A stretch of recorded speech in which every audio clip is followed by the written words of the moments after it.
Hello, this is Lizzie. I'm sorry I'm being recording from my phone today. The audio on my laptop doesn't quite work, which is not optimal for quarantine and Zoom University, but so it goes.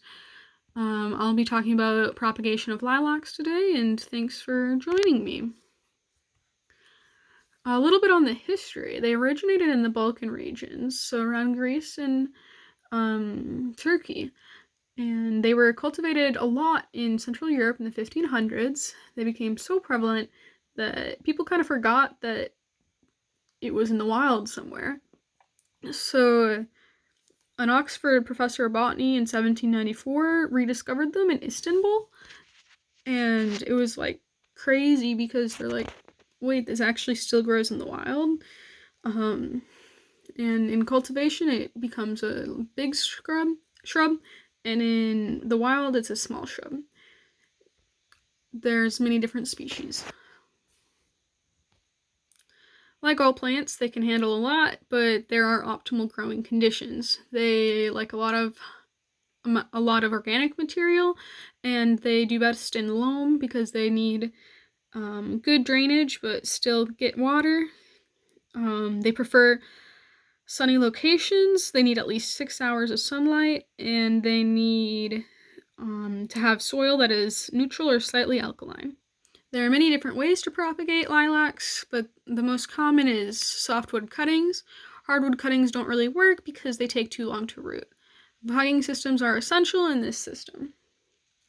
Layering is common as well, but that also takes time, but it's easy. Seeds good, except you can't get a clonal part of your plant, right? Division is common in the gardening setting, and grafting is also common for having plants that are in harder locations. Common types of grafts include the whip and tongue and cleft graft for this type of plant. There's been a lot of research, not much research actually, in lilacs, but that's okay. There's something that they noticed in the 1920s called grafting blight.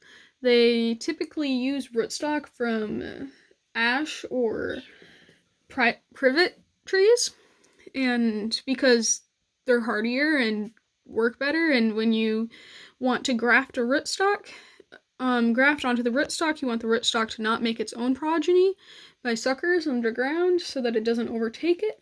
So they noticed that with these other rootstocks that aren't lilacs, that they would start to yellow and just become very weak after a couple of years. And that's just due to incompatibility between the two types of plants. Even though during the first year they do pretty well, after the second year, third year, they don't do so hot. They're not very compatible.